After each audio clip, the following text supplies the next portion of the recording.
Yes, my name is Raha, and I'm going to be presenting as well in this presentation. But before we get into everything, we would first like to start with a land acknowledgement by acknowledging that we are gathered here today virtually on the traditional, ancestral, and unceded territory of the Musqueam, Tsleil-Waututh, and Squamish people. I'd like to acknowledge the traditional owners of all the land on which we meet today. And so Hasti is joining us from Australia in the city of Brisbane, which was founded upon the homelands of the Turrbal and Jagera peoples. We express our gratitude to them, and we value the opportunity to learn, live, and share educational experiences on this territory. So yes, to introduce myself, my name is Raha. I use she, her pronouns. On the screen here is just a little bit of information about myself and some of my experiences. I'm currently a research coordinator working at Vancouver General Hospital and St. Paul's Hospital as well. I have experience working as a crisis responder with Kids Help Phone, which is a crisis line for youth all across Canada. I'm currently the coordinator of Walkalong.ca, which is the blog and website that we're going to be talking about today. And a bit about my educational background is that I went to UBC and I have a bachelor's in behavioral neuroscience. My name is Hasti, and I'm currently a first-year medical student at the University of Queensland. I did my undergrad at UBC in integrated physiology and pharmacology. And before starting school again, I worked as the research coordinator at the ACD research team and Walkalong. My research areas are mainly mental health, opioids, and the effects of childhood trauma on mental health. Okay, so now that we've introduced ourselves, we like to introduce Walkalong.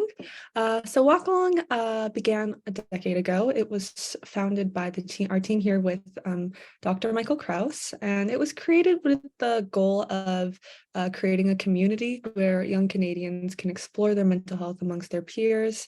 Walkalong is community-driven, and it focuses on the empowerment of the individual. It's also peer-produced, which means that it is written by youth for youth, and it also has features that are designated for users who sign up for accounts with Walkalong that are kind of separate from the public users, which we will discuss later as well.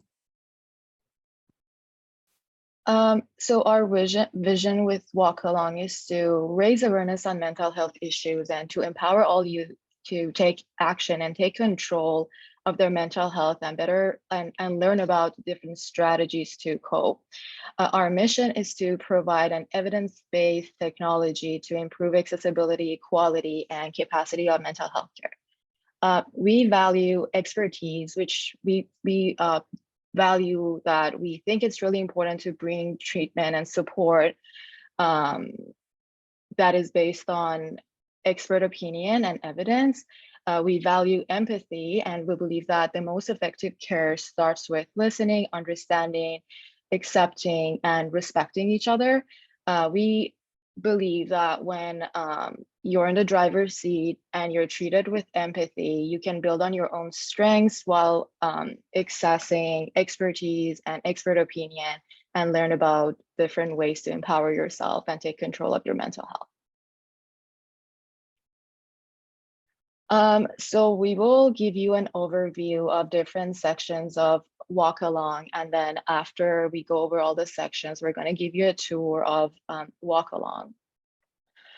So one of the main sections on Walkalong is the self-help exercise. So in this section, we provide different self-help exercises that could benefit youth in different ways. Some of these include calm breathing, tips for relaxing, or tips regarding exams, how to study, how to think critically, how to assess a situation from different points of views.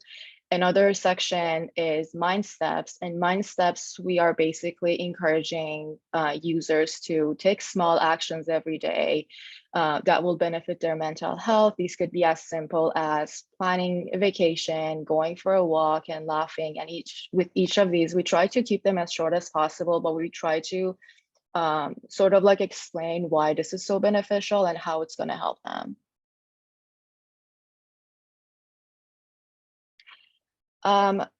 It is also important to note that Walkalong is not a counseling service. So our aim is not to provide therapy. We hope to raise awareness and create a safe environment for everyone to learn more. And we also provide links to resources that could further benefit the users. For example, crisis line, anxiety, depression, or different research groups, or any sort of like resource that organization that could benefit the users beyond our work.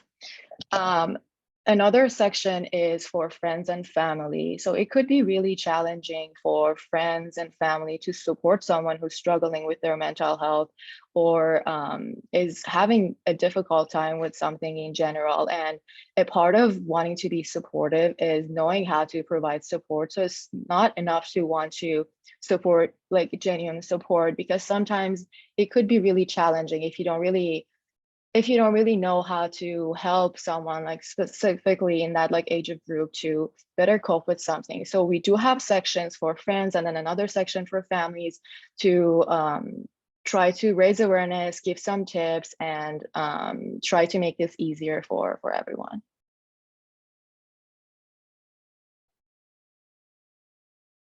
So the section that I'm going to be talking about now is the encyclopedia, which is probably one of the most, I guess, used or developed aspects of the blog today. So this is a section of the website that provides factual information on a whole array of topics that might be relevant in the lives of our youth readers. It's intended to act as a resource of knowledge for them to learn from, but also for them to feel understood. There can definitely be a sense of disconnect when it comes to educational sources and their intended audiences. And in creating a source for youth by youth, Walkalong aims to minimize this disconnect, aiming to create a sense of understanding and empathy. What Walkalong captures really well, in my opinion, is what it means to navigate potentially challenging aspects of an adolescent's life through the lens of someone who has also lived or is still living a very similar reality. So this way, the engagement levels can remain high for the users, and individuals can gain valuable knowledge from an accessible resource that they feel comfortable with.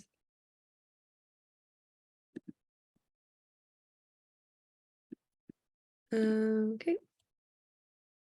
So something that I personally value in my work and that I appreciate about Walkalong is this concept here, which is to meet individuals where they are.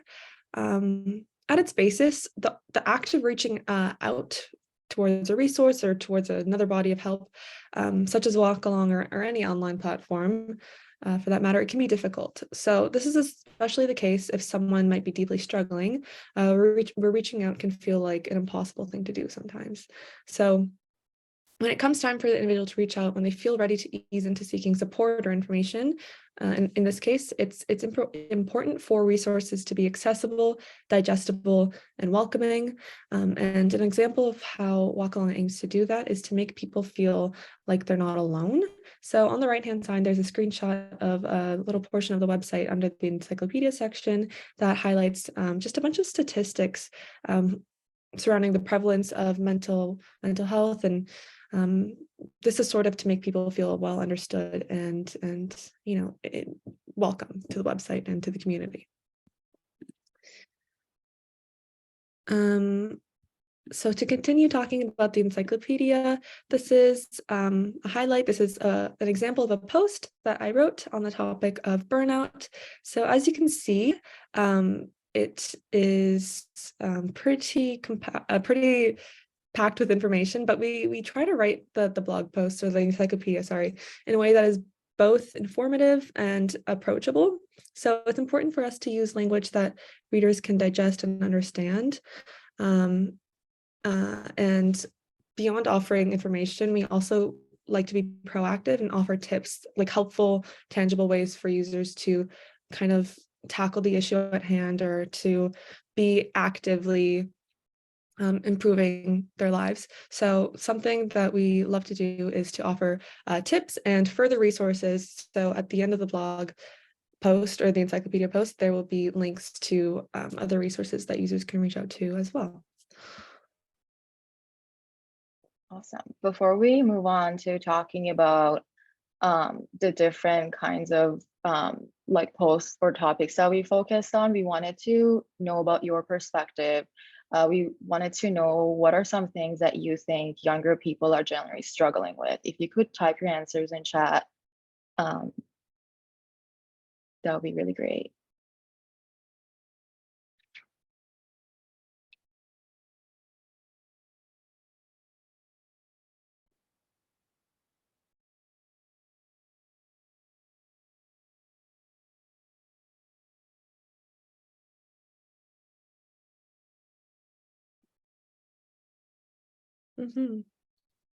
Yeah, people in the chat are saying some really great answers.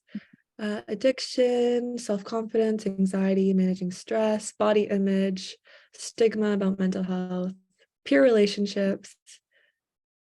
These are all great. Thank you everyone for your feedback, for your comments.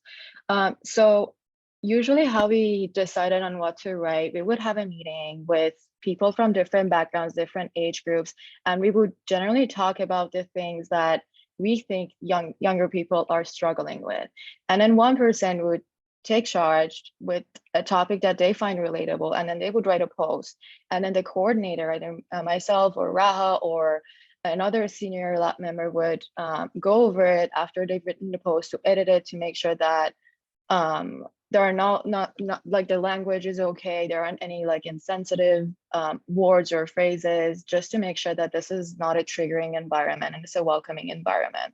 So we talked about a different topics on Walkalong. One of the main things that we talked about was topics related to the COVID-19 pandemic. We tried to provide in a very easy to understand language an overview of a pandemic, signs and symptoms, definitions of all the big words that we kept hearing. We tried to educate the users on vaccines. So explaining how vaccines work, explaining what mRNA vaccines are, how they work. We tried to also focus on post-lockdown aspects of COVID, like for example, how to deal with post-lockdown anxiety, how to switch back to like normal life. We also try to help students because with school moving like completely being online, it was really difficult to manage it. And then we were also, a lot of us were students during that period. So we were able to give some tips on how to manage your time, how to do school from home, how to deal with different things that come up during the pandemic. Another topic that we covered was relationships. So within relationships, we try to focus on 3 different sort of relationships. We try to focus on friendships, your relationship with your significant other, romantic relationships, as well as your relationship with your parents. So this is a period of your life that it could be sometimes challenging to maintain those friendships, and also like not knowing enough about relationships, what a healthy relationship looks like, what an unhealthy relationship looks like. So we try to sort of like give some tips and like write posts on healthy versus unhealthy relationships, or if you find yourself in an unhealthy relationship, how you can like manage it better, or communicating your needs, or even leaving toxic relationships. We talked about maintaining friendships, what are some things that you can do to be like a better friend, or how you can ask for support in your friendship. And lastly, we talked a lot about parent-child relationships. So we try to reflect on dynamics of parent-child relationships and how to communicate your needs with your parents to make things a little bit easier if that is something that someone is struggling with. We have an anxiety and depression section, in which we talked about, first of all, like an overview of these conditions or the anxiety disorder, and also providing some tips on how to like manage them in different settings. We have some posts on how to support someone who is struggling with anxiety and depression, and also how to ask for support, how to seek support, where to go, because it could be really intimidating if you don't really know how to ask for help, how to seek support. It could get really lonely, and our goal is to make it easier to at least like know how to reach out. We also touched on a lot of depressive disorders, for example, seasonal affective disorder. We were trying to make it, our goal was to make sure that the users who are struggling with like these disorders know that they're not alone, to better understand what the disorder is and what are some ways to manage it, and also what are some resources that they could use if they're not feeling well.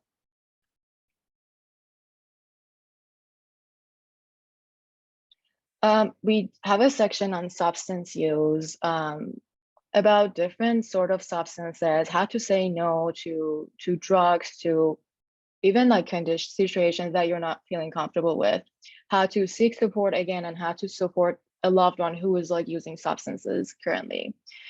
We touched on eating disorders. So we tried to provide an overview of different eating disorders, basically what they mean, what are some symptoms, what are some signs, and what are some like resources that someone could reach out if they find that they're experiencing some of those symptoms and signs. We do have some posts about what like a healthy relationship with food is and how to sort of like develop that. But again, these are all tips, and then with a link to the resource that could provide professional help. Lastly, we do have a section on school-related things. So how to manage studying, how to manage your time, tips for like when you feel like you're burnt out, and other school-related topics.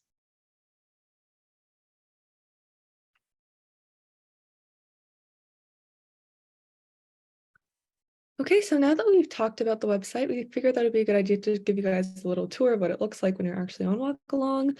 So here in this video, you can kind of see what the home screen looks like.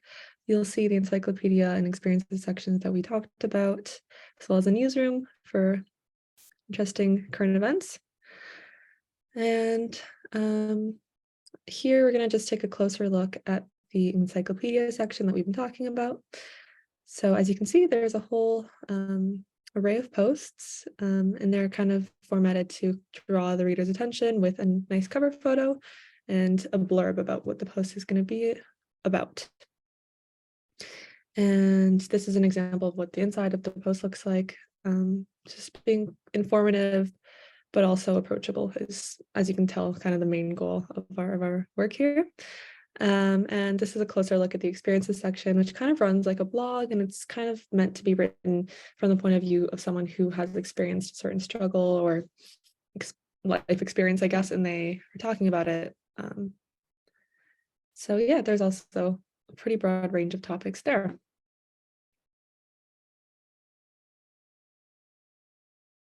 Awesome. So to move on from the tour, we have another poll for you guys to answer. So I guess this is kind of formatted as a yes or no question, but I guess Hasti, do you want to? Yes, for sure. Yeah. So with the question, it does seem like a yes or no as like question, but we would appreciate like any like your perspective. So do you think that a self-driven online approach is an effective approach for treating mental health issues? And if so, why do you think that is? Or if you don't think that's an effective like approach, why do you think it is not really effective?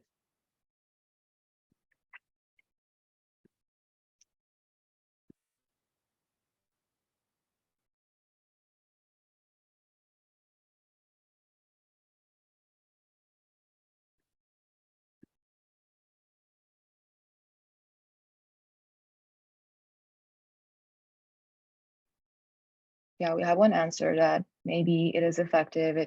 It will make more sense if it's facilitated.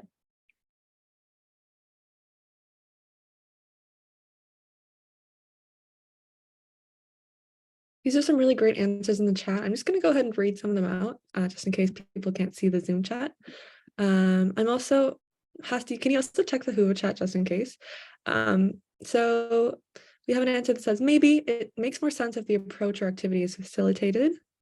Great answer. Someone else said yes, depending on the person's motivation, which is also very true.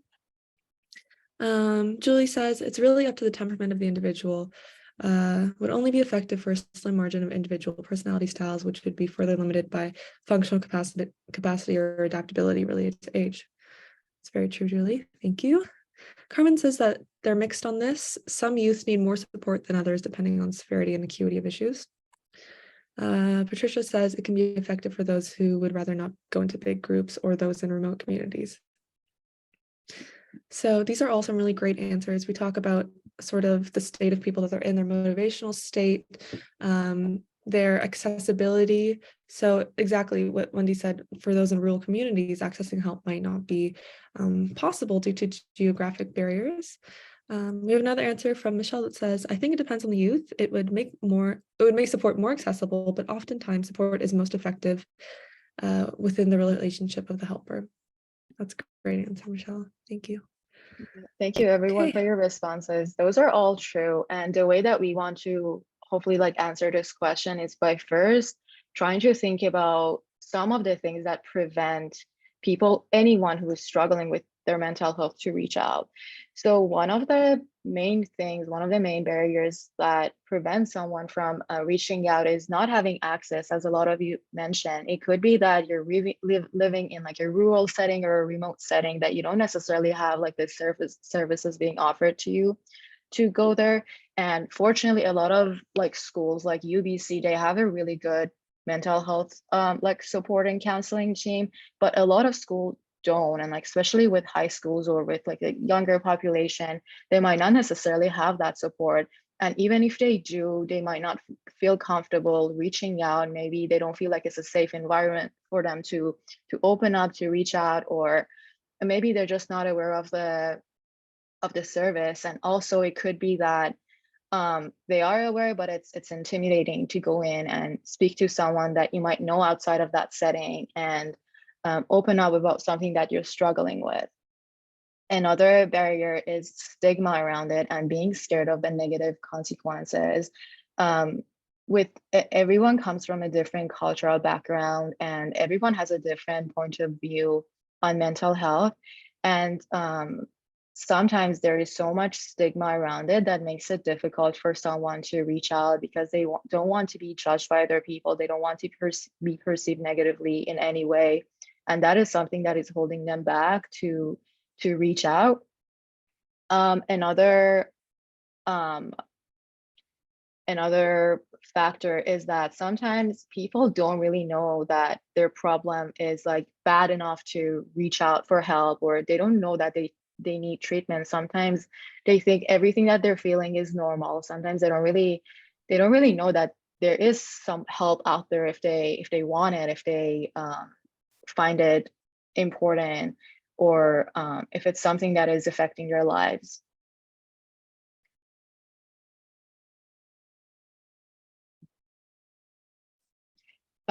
So we try to use some literatures to sort of touch on the importance of online tools and then the benefits that they offer. And one of the main ones is increased access to mental health.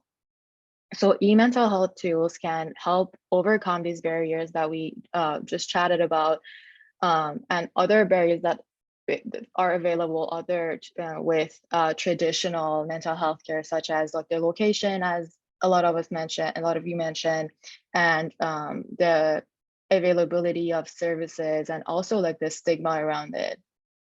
Another benefit is it increases efficiency. So children and youth are more comfortable with using technology and being on their phone and engaging with mental health strategies and professionals online, and in-person sessions or in-person environments could be sometimes intimidating. Sometimes it could trigger social anxiety, and sometimes you might not necessarily provide the safe, supportive environment that one needs. And online tools can increase engagement and could make it easier to stick to that treatment or to follow up. Another one is that e-mental health interventions can be more efficiently be personalized and be tailored to one's need, and could provide so much support in a shorter period of time, and to make that experience more relatable to the user.